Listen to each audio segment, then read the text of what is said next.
এটা হেণ্ডশেক বিশ্বাস আৰু আদৰণিৰ সংকেত। আপুনি দিয়া হেণ্ডশেকটোৱে আপোনাৰ আত্মবিশ্বাস প্ৰকাশ কৰে, সম্পৰ্ক কেনেকুৱা, আত্মীয়তা কিমান, এই সকলোবিলাক এই হেণ্ডশেকটোৱে কিন্তু প্ৰকাশ কৰে। আৰু আপুনি কোনোবা এজন লোকক প্ৰথম লগ পাওঁতে আপুনি যিটো হেণ্ডশেক দিয়ে, এই হেণ্ডশেকটোৱে আপোনাৰ প্ৰতি তেখেতৰ মনত ফাৰ্ষ্ট ইম্প্ৰেশ্যন গঢ়ে।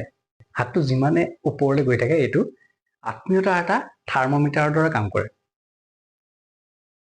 আমি কাৰোবাক প্ৰথম লগ পালে কি কৰোঁ? এটা হেণ্ডশেকেৰে সম্ভাষণ জনাওঁ। হেণ্ডশেকেৰে অভ্যাগতজনক সম্ভাষণ জনোৱাটো আজিকালি এটা নিয়মৰ দৰে পৰিণত হৈছে, এটা পৰম্পৰালৈ পৰিণত হৈছে। এই যে আমি হেণ্ডশেকটো দিওঁ, এই হেণ্ডশেকটোৱে কিন্তু বহু কথা কৈ দিয়ে। আপুনি দিয়া হেণ্ডশেকটোৱে আপোনাৰ আত্মবিশ্বাস প্ৰকাশ কৰে। আপুনি দিয়া হেণ্ডশেকটো আপুনি যিজনৰ সৈতে কৰিছে তেওঁৰ সৈতে আপোনাৰ সম্পৰ্ক কেনেকুৱা, আপোনাৰ লোক দুজনৰ মাজত আত্মীয়তা কিমান, এই সকলোবিলাক এই হেণ্ডশেকটোৱে কিন্তু প্ৰকাশ কৰে। আৰু আপুনি কোনোবা এজন লোকক প্ৰথম লগ পাওঁতে আপুনি যিটো হেণ্ডশেক দিয়ে, এই হেণ্ডশেকটোৱে আপোনাৰ প্ৰতি তেখেতৰ মনত ফাৰ্ষ্ট ইম্প্ৰেশ্যন গঢ়ে। কথাতে কোৱা হয় যে first impression is the last impression. গতিকে আপুনি দিয়া হেণ্ডশেকটো যথেষ্ট গুৰুত্বপূৰ্ণ। আজিকালি পুৰুষ মহিলা সকলোৱে প্ৰথম সাক্ষাতত হেণ্ডশেক কৰে বা হেণ্ডশেকেৰে আদৰণি জনায়, সম্ভাষণ জনায়। অৱশ্যে দুই এখন ইছলামিক দেশত হেণ্ডশেকটো দিয়া নহয়, বা তাত পুৰুষে মহিলাৰ সৈতে কৰমৰ্দন কৰাটো বা হেণ্ডশেক কৰাটো ভদ্ৰতা আচৰণ বুলি ধৰা নহয়। তাৰ বিপৰীতে ইউৰোপীয় দেশসমূহত কিন্তু হেণ্ডশেকটো খুবেই প্ৰচলিত, খুবেই জনপ্ৰিয়। সাধাৰণতে যেতিয়া এটা হেণ্ডশেক কৰা হয় বা কৰমৰ্দন কৰা হয়, হাতটো আনজনৰ হাতটোত ধৰি 5 পৰা 7 বাৰ লৰোৱা হয়। জাৰ্মানীত অৱশ্যে এই সময়টো অকণমান বেছি, তাত সেই অনুপাতে জোকাৰণিটো অলপ বেছি হয়। ধৰক 9 পৰা 11 হ'ব পাৰে, 7 হ'ব পাৰে, 9 হ'ব পাৰে, 11 হ'ব পাৰে, অলপ বেছি হয়। আনহাতে ফৰাচীসকলে হেণ্ডশেকৰ নামত দিনটো বহুত সময় খৰচ কৰে।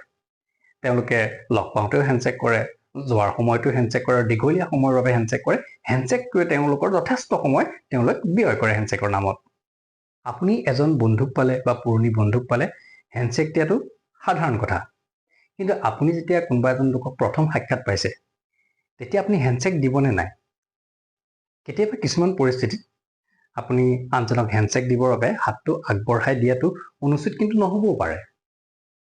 গতিকে অচিনাকি লোক এজনক বা প্ৰথম যেতিয়া এজন লোকৰ সৈতে চিনাকি হোৱা যায়, তেতিয়া হেণ্ডশেক দিয়াৰ আগত আপুনি কেইবাটাও নিজকে প্ৰশ্ন সুধিব লাগিব যে মোক তেখেতে আদৰণি জনাইছেনে নাই, মোৰ লগত চিনাকি হ'বলৈ তেখেতৰ উৎসুকতা আছেনে নাই, বা মই যেনেদৰে তেখেতক আদৰণি জনাব বিচাৰিছোঁ তেখেতে মোক আদৰিব বিচাৰিছেনে নাই। কাৰণ এটা হেণ্ডশেক বিশ্বাস আৰু আদৰণিৰ সংকেত। গতিকে কাৰোবাৰ সৈতে চিনাকি হোৱাৰ আগতে হাতটো আগবঢ়াই দিয়াৰ সময়ত প্ৰথমতে নিজকে সুধিব, মইহে হেণ্ডশেক কৰিব বিচাৰিছোঁ নে তেখেতেও বিচাৰিছে, নে মইহে জোৰ জবৰদস্তি হেণ্ডশেক কৰিব বিচাৰিছোঁ। কেতিয়াবা জোৰ জবৰদস্তিকৈ দিয়া এটা হেণ্ডশেকে কিন্তু সম্পৰ্কটো ভাল কৰি নুতুলিবও পাৰে। গতিকে আপুনি কাৰোবাৰ সৈতে প্ৰথম চিনাকি হওঁতে হেণ্ডশেক কৰাৰ আগতে গমি চাব যে তেখেতেও হেণ্ডশেক কৰিব বিচাৰিছে নে নাই বিচৰা। তেখেতেও যদি হেণ্ডশেক কৰিব বিচাৰিছে, তেতিয়াহ'লে আপুনি হাতখন আগবঢ়াই দিয়াৰ সময়ত এটা কথা মনত ৰাখিব যে আপোনাৰ হাতখন সম্পূৰ্ণ উলম্ব হৈ আছে নে নাই। দুয়োজনৰ হাত উলম্ব অৱস্থানত থকাটোৱে এটা বন্ধুত্বৰ কৰমৰ্দন। একেদৰে যেতিয়া আপুনি হাতটো কৰমৰ্দন কৰিব, তেতিয়া তেখেতে যিমান জোৰ দিয়ে সিমান জোৰেৰে আপুনি দিবলৈ চেষ্টা কৰিব। তেতিয়াহে এটা সমতুল হেণ্ডশেক হ'ব। ধৰক আপুনি 10জন মানুহৰ লগত হেণ্ডশেক কৰিছে একেটা সময়তে, চবৰ লগতে আপোনাৰ হেণ্ডশেকটোৰ জোৰটো বেলেগ হ'ব। আপুনি কাৰোবাৰ সৈতে হাতটো কিছুমান দাঙিব লাগিব, কৌণিক অৱস্থান সলনি হ'ব। কেতিয়াবা আপুনি সাধাৰণতে হেণ্ডশেক দিওঁতে সোঁ ভৰি আগবঢ়াই দিয়া যায়, দুইজনৰ সৈতে ব্যৱধান মিলাবলৈ আপুনি কেতিয়াবা ভৰিটো বেছিকৈ আগবঢ়াব লগা হ'ব পাৰে, কেতিয়াবা কমকৈ আগবঢ়াব লগা হ'ব পাৰে। এইটো কথা মন কৰি যাতে সমতুলতাৰে এটা হেণ্ডশেক হয়, সেইটোলৈ আপুনি মন কৰিব লাগিব। একেদৰে এগৰাকী মহিলাৰ সৈতে হেণ্ডশেক কৰোঁতে তেখেতে কিমান জোৰেৰে দিছে হেণ্ডশেকটো, সেইটো আপুনি চাব লাগিব। এজন পুৰুষৰ সৈতে হেণ্ডশেক দিয়াৰ জোৰটো মহিলাৰ সৈতে বেলেগ হ'ব। আমি সাধাৰণতে পুৰণা বন্ধুৰ সৈতে হেণ্ডশেক কৰোঁতে সোঁহাতে হেণ্ডশেক কৰাৰ লগতে বাওঁহাতে বন্ধুজনক ধৰোঁ। কেতিয়াবা মণিবন্ধত ধৰোঁ, কেতিয়াবা কিলাকুটিত ধৰোঁ, কেতিয়াবা বাহুত ধৰোঁ।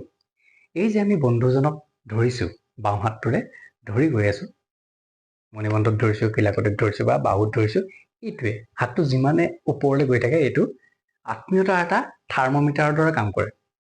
দুজন বন্ধু যেতিয়া লগ পায় আনজনক বাওঁ হাতটোৰে ক'ত ধৰিছে তাৰ পৰা আপুনি অনুমান কৰি ল'ব পাৰে তেওঁলোকৰ মাজত আত্মীয়তা কিমান। যিমানে আত্মীয়তা গভীৰ হ'ব সিমানে হাতটো ওপৰলৈ গৈ থাকিব। অৰ্থাৎ বাওঁ হাতেৰে যেতিয়া বাহুত ধৰে এইটো সাৱটি ধৰাৰ দৰে হয়। আপুনি কাক সাৱটি ধৰে বা আপোনাক কোনে সাৱটি ধৰিবলৈ অনুমতি দিয়ে? এজন বন্ধুস্থানীয় লোকে, এজন আত্মীয় লোকেহে দিব। গতিকে এইটো এটা থাৰ্মোমিটাৰৰ দৰে। যিমানে আপুনি হাতটো ওপৰলৈ গৈ থাকিব সিমানে আত্মীয়তা বঢ়া বুলি ধৰিব পাৰে।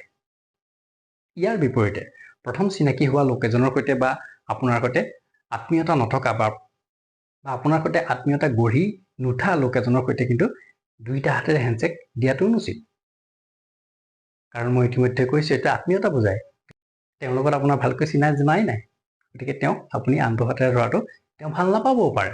আৰু যেতিয়া আনটো হাতেৰে বাওঁ হাতেৰে বন্ধুজনক ধৰা হয় বা আন এজনক ধৰা হয় তেতিয়াহ'লে ব্যক্তিগত পৰিমণ্ডলত প্ৰৱেশ কৰা যায়, কিছু ওচৰলৈ যোৱা যায় আৰু সেইটো সকলোৱে সহজভাৱে নলয়। গতিকে অচিনাকি লোক এজনক যেতিয়া আপুনি দুটা হাতেৰে হেণ্ডশ্বেক কৰে বা বাওঁ হাতেৰে তেওঁক ধৰিবলৈ যায় তেতিয়া আনজনে বা অন্য বেলেগ অভিপ্ৰায় থকা বুলিও অনুমান কৰিব পাৰে বা ভাবিব পাৰে। গতিকে এটা হাতেই উলম্বভাৱে হেণ্ডশ্বেক দিয়াটো উচিত। ইয়াৰ আগৰ ভিডিঅ'টোত মই কৈছোঁ এটা হেণ্ডশ্বেক দিওঁতে কোনোবাই যদি আপোনাক হেণ্ডশ্বেক এনেকৈ দিয়ে, অৰ্থাৎ তেওঁৰ হাতটো যদি তলমুৱা হৈ থাকে, এইটোৱে কৰ্তৃত্ব বুজায়, বা ওপৰমুৱা যদি হৈ থাকে তেওঁ আনুগত্য বুজায়, আৰু সমতুল হৈ থাকিলে বন্ধু সমান সমান এটা হেণ্ডশ্বেক বুজায়। কেনেকৈ কৰ্তৃত্বশীল এজন লোকে দিয়া হেণ্ডশ্বেক এটা আপুনি যদি বিচাৰে সমতুল কৰিব, কেনেদৰে কৰিব লাগে মই আগৰ ভিডিঅ'টোত কৈছোঁ। এই ভিডিঅ'টোত মই ক'ব বিচাৰিছোঁ যে আপুনি বন্ধুস্থানীয় কোনোবা এজন লোকৰ সৈতে হেণ্ডশ্বেক কৰোঁতে সদায় হাতটো উলম্বভাৱে ৰাখি হেণ্ডশ্বেক কৰিব। এইটোৱে বন্ধুত্ব সূচায়।